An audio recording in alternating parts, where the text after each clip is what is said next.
Okay, so um, have you ever like stayed up really late reading, like way too late, Yeah. because you just had to know what happened next? Oh, yeah, totally. Yeah, that was me with Building a God, this book by Christopher DiCarlo Oh, cool. about AI, but not like the boring kind. Okay. He goes deep into like the race to create artificial general His intelligence. AGI. Yeah, AGI machines that are, as smart as us, Yeah. maybe even smarter. And he doesn't like sugarcoat it, you know? No, he doesn't. What I found fascinating was how he connects that race to all the potential risks. Like, imagine the pressure to develop AGI Right. quickly could lead to cutting corners, ignoring safety protocol. Yeah, are we going to end up creating something we can't control? Exactly. And then he asks, like, what happens if we succeed? Like, if we create this machine god, Right. will we end up worshiping it? Yeah, it's a wild thought. Pretty wild, Yeah. right? But he brings up, like, real examples of people already treating AI chatbots like deities. Oh, yeah. It's mind-blowing how he shows that the line between like technology and belief is getting blurry. But to step back for a second. Okay. DiCarlo doesn't just like throw out these scary scenarios. Right. He takes you through the whole history of AI, like from the early days with Alan Turing. And those clunky robots. Yeah, to today's machines that can like do backflips and generate art from text. Oh, I loved that part. Yeah. It's incredible how far AI has come. It is. And DiCarlo highlights how it's not just computer science. It's like this multidisciplinary field. Totally. It pulls from everything like logic and math, Oh, and philosophy too. even science fiction, Yeah. which I thought was so cool. Yeah. Like how science fiction has influenced our understanding of AI. Well, for sure. He mentions Carol Uppeck's play R.U.R. That's where the word robot first appeared. Oh, wow. And of course, Isaac Asimov's Three Laws of Robotics, Yeah. an early attempt to grapple with AI safety. But as DiCarlo points out, Asimov's laws might not be enough to control a superintelligent machine. Right. We need to be thinking about much more sophisticated ethical frameworks. Yeah, definitely. Speaking of those early pioneers, I had no idea. Marvin Minsky was involved in so many groundbreaking projects. Oh, yeah.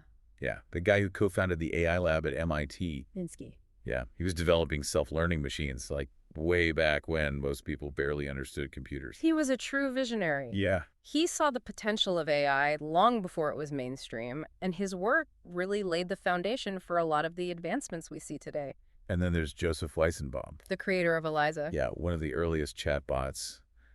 Isn't it ironic that he became critical of AI later in his career, It is pretty ironic. arguing that machines could never truly make choices? Yeah, Weizenbaum's a fascinating figure. He warned us about over-relying on machines and the importance of human control over decisions, which is incredibly relevant today, Oh, yeah. considering how much we depend on, like, chatbots and virtual assistants. Right. Makes you wonder if we're already giving up too much control to technology. That's exactly what DiCarlo's getting at. He argues that we're in an AI summer, like a period of rapid progress.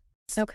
It's a huge opportunity, but only if we manage it responsibly. So then he talks about the downsides too, right? Well, yeah, all of them. Like deepfakes, Algorithms that discriminate. the possibility of like widespread job displacement. Exactly. He even explores the black box problem. Okay. What is that? We often don't understand how these complex AI systems actually make decisions, Huh. raising concerns about like transparency and control. So it's like we're building these powerful tools, Yeah, but we don't have the instruction manual. it's a little scary, right? A little bit. Okay, so we've got this race to develop powerful AI, Right. and we don't even fully understand it yet. What could possibly go wrong? A lot. DiCarlo dives into that, right? Oh, he does. He does. And it's not just about like malicious actors intentionally using AI for harm. Right. He talks about the potential for unintentional harm. Okay. The idea that even a well-intentioned AI could have unintended consequences. Oh, like catastrophic unintended consequences. Exactly. Like the example we were talking about before, an AI tasked with solving climate change Yeah. decides the best solution is to get rid of humans. Right. That is chilling. Chilling thought. But DiCarlo argues that it's a possibility we need to consider. Okay, so what can we do about it? Well, he explores a few different approaches. Okay. One is to try to box or contain AI, like limit its access to information Right. and resources that it could use to harm us. Another is to focus on developing provably beneficial AI. What does that mean? Think of it like building safeguards into the system from the ground up. Okay, so it's inherently safe. Exactly. But even with those safeguards, isn't there still a risk that AI could just become so intelligent? that it outsmarts us. Yeah. And like leave us behind. That's where the idea of a hard takeoff comes in. Gosh. The possibility that AI could rapidly surpass human intelligence and we're just left in the dust. He uses this chilling metaphor of the Shoggoth, Okay, I don't know that one. this powerful alien-like entity whose true intentions are hidden. So we don't even know what it's thinking. Nope. Oh, okay. That is both fascinating and kind of terrifying. Right. It's like even if we try to control it, what if it becomes so advanced that we just can't? Yeah, you're starting to see why I stayed up all night reading this book. I am. And we haven't even touched on some of the most mind-bending parts yet. Like what? DiCarlo explores the possibility of AI becoming conscious, Oh, yeah. developing sentience emotions. Even a sense of self. Wait, hold on. So we're talking about machines that could actually think and feel, Uh-huh. not just like simulate it, But actually experience it. like we do. That's what DiCarlo is getting at. Yeah. He even discusses the Chinese room thought experiment. It challenges the idea that machines can truly understand language and meaning. Wow. Okay, I am so glad we're doing a deep dive into this book. Me too. There is so much to unpack here. Where do we even begin? Well, DiCarlo doesn't just leave us with all these scary questions and no answers. Okay, good. He dives into what people are already doing to address these challenges. Like what? Like attempts to regulate AI around the world. Oh, wow. So there are people actually trying to create rules for AI. Yeah, like tell it what it can and can't do. Interesting. He talks about the EU's AI Act, Uh-huh. the UK's Bletchley Declaration, even President Biden's executive order on AI. So it's a global effort. It is. That's one of DiCarlo's main points. Okay. No single country can solve this alone. We need international cooperation to make sure AI is developed safely and responsibly for everyone. Not just for a select few. Right. Okay, so even if I'm not a tech expert or a politician, my choices and actions still matter in this whole AI landscape. Absolutely. DiCarlo argues that everyone has a role to play. He encourages readers to educate themselves, Okay. engage in discussions, even contact their elected officials. To demand responsible AI development. Exactly. Okay, so we've got this race to build a machine god, Yeah. potential risks we don't even fully understand yet, Uh-huh. global efforts to regulate AI, Yeah. and the possibility of conscious machines. I think I need another cup of coffee to process all of this. Me too. And one of the things DiCarlo does so well is he connects these big philosophical questions Yeah. to the actual technologies being developed. Okay. He dives into some really cool examples of modern AI, Like what? like neural networks. Okay. They're modeled after the human brain, Oh, wow. and they can recognize patterns and data. So kind of how we learn from experience. Exactly. That's so cool. And then there's Prolog, Oh, yeah. that programming language used in AI. It's all about logic and reasoning. Right. And he talks about Hans Moravec, too. A roboticist. Yeah. He predicted that machines would eventually become self-aware. He even coined the term mind children Mind children. to describe these future AI entities. That is both amazing and kind of creepy. Right. Like, are we creating our own successors? That's the big question. And will they be friendly or not so friendly? DiCarlo doesn't shy away from those risks. He reminds us that even with the best intentions, we might not be able to fully predict Or control. how AI evolves. Right. It's a lot to think about. But it's also incredibly exciting. Yeah. Like, on the positive side, DiCarlo talks about the incredible potential of AI in medicine. Oh, yeah. Imagine faster and more accurate diagnoses, Personalized treatments. even cures for diseases that are currently incurable. Right. He gives some Yeah. really exciting examples, like AI-powered diagnostic tools Oh, cool. that could detect diseases earlier and more accurately. And traditional methods. Right. And think about AI accelerating drug discovery So faster development of new medicines. and therapies. Wow. It's incredible to think about how AI could literally save lives. It really is. And it's not just healthcare. No. DiCarlo also explores the potential of AI in education. Oh, yeah. Imagine personalized learning Where AI tailors education content to each student's needs. and learning style. Exactly. That would be revolutionary. It would. It could make learning more engaging and effective for everyone, regardless of their background. Or abilities. Exactly. And he doesn't stop there. He sees potential for AI to improve environmental sustainability as well. Like what? Well, he talks about smart grids that use AI to balance energy supply and demand, Oh, yeah. reducing our reliance on fossil fuels. That's huge. It is. It's inspiring to think about how AI could help us create a more sustainable future. And a more equitable future for everyone. As with anything this powerful, there are two sides to the coin. Always. DiCarlo talks about those too, right? Of course. He doesn't sugarcoat the potential downsides. So he talks about the risks of misinformation, Bias in algorithms. and the potential for widespread job displacement. He dives into the issue of deepfakes. Okay. And how they could be used to spread lies. And manipulate public opinion. Exactly. We've already seen examples of this happening. We have. And as AI gets more sophisticated, it's only going to get harder to distinguish real from fake. Yeah, that's scary to think about. It is. How easily trust can be eroded in a world where we can't even believe what we see or hear. Exactly. And then there's the problem of algorithmic bias. Okay. DiCarlo argues that if AI systems are trained on biased data, They can perpetuate those biases, and even amplify existing inequalities. which could lead to discrimination in all sorts of areas. Like hiring. Even criminal justice. That's a sobering thought. It is. It highlights the need for developers to be incredibly careful about the data they're using. To train these systems. Exactly. And then there's the whole issue of job displacement. Oh, yeah, that's a big one. DiCarlo doesn't shy away from the fact that AI could lead to significant job losses As machines become capable of automating tasks. that are currently done by humans. Right. And it's not just blue-collar jobs that are at risk either. No. DiCarlo talks about how AI could potentially impact white-collar jobs as well. Like Lawyers. journalists, counts. He even discusses the potential for AI to be used to create, autonomous weapons systems. Which could make life or death decisions without human intervention. It's pretty terrifying. It is, like something out of a science fiction movie. Right. But DiCarlo's arguing that this is a real possibility. That we need to be thinking about. I'm preparing for. He's not just presenting these risks to scare us, though. Okay. He also talks about what we can do to mitigate them. So, like, solutions? He explores different approaches to AI alignment. Which is basically... The idea of making sure that AI systems are aligned with human values and goals. So, like, trying to teach AI right from wrong. Exactly. And it's not easy. No, human values are complex. And often contradictory. And it's not always clear how to translate them into something that a machine can understand. But DiCarlo talks about some interesting techniques. Like what?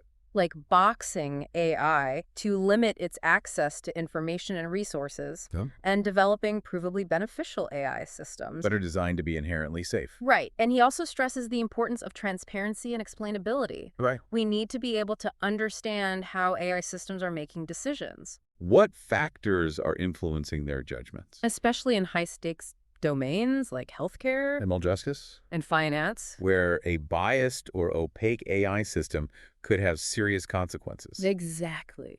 Okay, so we've got the potential benefits, the potential risks, and the efforts to mitigate those risks. Right. But I'm still stuck on this whole idea of AI becoming conscious. Oh, yeah.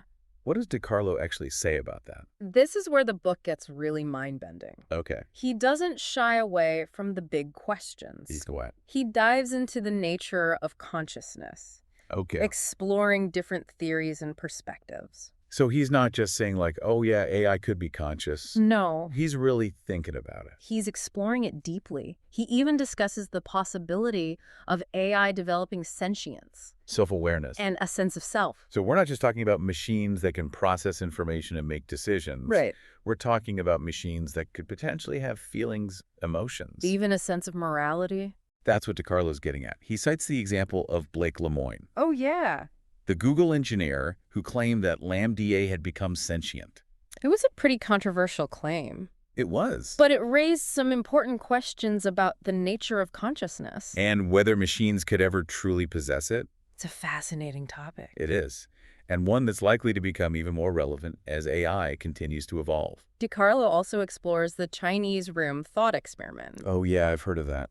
Proposed by philosopher John Searle. Isn't it about a person who can manipulate Chinese symbols without actually understanding the language? Exactly. Searle argued that this shows that simply being able to process information... Is that the same as understanding? Right. It's a powerful argument against the idea that machines can truly understand language and meaning. Even if they can pass a Turing test? Exactly. So even if an AI can hold a conversation that seems intelligent? It might not actually be conscious or aware in the way that humans are.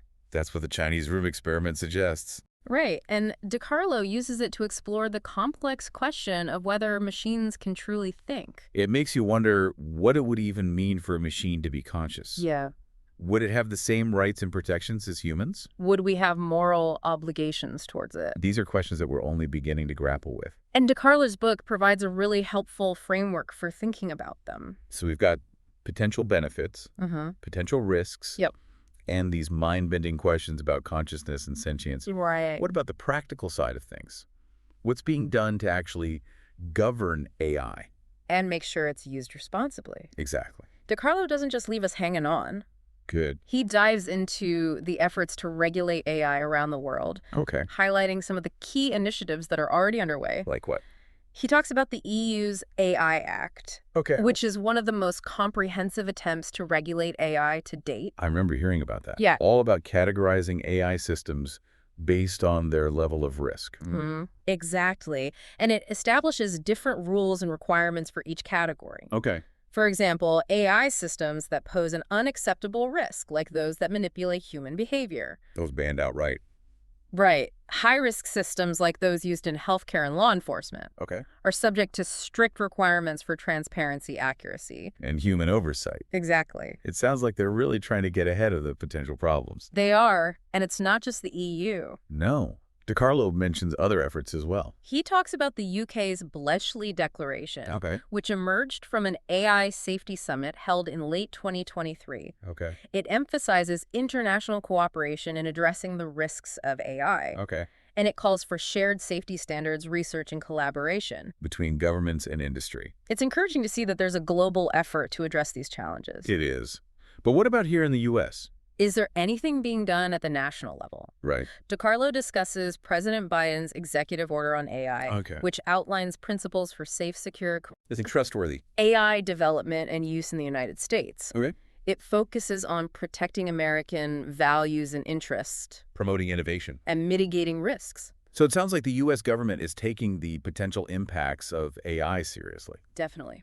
The executive order calls for increased investment in AI research Education. and workforce development. So recognizing that AI is going to play a major role in our economy and society. And we need to be prepared for it. All of this talk about regulations and executive orders makes it clear that this isn't just some abstract futuristic concern. No. AI is already having a real impact on our lives. And it's only going to become more significant in the years to come. Absolutely. Yeah. And DeCarlo makes a compelling case that we need to be actively involved in shaping the future of AI. Rather than just passively letting it happen to us. So what can we do? He encourages readers to educate themselves, Okay. engage in conversations, Yeah. advocate for responsible AI development. Okay, so we've got regulations, executive orders, and calls for public engagement. Right.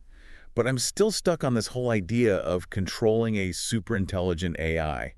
Oh, yeah. Like, even if we have all the rules and regulations in the world. What's to stop a superintelligent AI from just ignoring them? Exactly. That's the million-dollar question. And DeCarlo doesn't shy away from it. Okay. He dives into the potential challenges of controlling a superintelligence, Okay. exploring scenarios where AI could become so powerful that it surpasses our ability to understand. Or control it. So we could end up creating something that we can't control. It's a possibility that we need to take seriously. DeCarlo explores different approaches to addressing this challenge. Like what? He talks about the idea of boxing AI. Okay. Limiting its access to information and resources that it could use to harm us. But what if it's smart enough to figure out how to get out of the box? That's the concern. Yeah. And that's why DeCarlo also discusses the importance of developing provably beneficial AI systems, which are designed from the ground up to be aligned with human values and to avoid causing harm. But even with the best intentions, isn't there always a risk that something could go wrong? Of course. Like, what if we accidentally program in some kind of flaw or loophole that the AI exploits? That's a possibility. And it highlights the need for rigorous testing verification. And ongoing monitoring of AI systems. DeCarlo also emphasizes the importance of human oversight. We can't just set these systems loose and hope for the best. Exactly. We need to be actively involved in their development deployment. And governance. It's a lot of responsibility. It is. But it sounds like we don't really have a choice. If we're going to create these powerful AI systems, we have a moral obligation to make sure they're used safely. And ethically. I agree. Huh. And DeCarlo provides a really helpful framework for thinking about these issues. And for taking action to ensure that AI is used for good. I'm glad we're having this conversation. Me too. Yeah. It's a lot to process, but it's so important. Yeah, it really is a topic that touches every aspect of our lives. That's why I'm so glad we did this deep dive. Me too. It's given me like a much deeper understanding of what AI is, what it can do, and what we need to be thinking about as we move forward. One of the things that really struck me was DiCarlo's discussion of how our assumptions about AI can shape our perceptions Oh, yeah. and actions. He talks about how we often make assumptions about the future of AI without even realizing it. Like what kind of assumptions? Well, for example, he talks about the assumption of continuity, Okay. the idea that the future will be a gradual extension of the present. Okay. Like we assume that AI will continue to develop along a predictable trajectory and that we'll have time to adapt and adjust as needed. That makes sense. It's kind of comforting to think that things will change gradually, Right. that we won't wake up one morning and the world has been completely transformed by AI. But DiCarlo challenges that assumption. He does? Yeah, arguing that AI might develop in unpredictable ways. Oh. He suggests that we might experience a hard takeoff or a sudden breakthrough that fundamentally changes the game, and that we might not have the luxury of time to react. That's a bit unsettling. It's like we're driving down a road and we assume that the road will continue straight ahead. Right. But what if there's a sharp turn that we don't see coming? Exactly. DiCarlo argues that we need to be prepared for the unexpected. Okay. And that we need to be developing AI in a way that anticipates and mitigates potential risks. So it's not just about making sure that AI is beneficial today. Right. It's also about thinking about the long-term consequences of our actions Exactly. and making sure that we're not creating something that could become dangerous or uncontrollable in the future. Another assumption that DiCarlo discusses is the assumption of benevolence. All right. The idea that AI will be inherently good, Okay. that it will be aligned with human values, and that it will use its power to benefit humanity. That's a nice thought. It is. It's tempting to believe that the machines we create will be on our side, Right. that they'll share our values and goals. But DiCarlo argues that we can't simply assume that AI will be benevolent. We can't. No.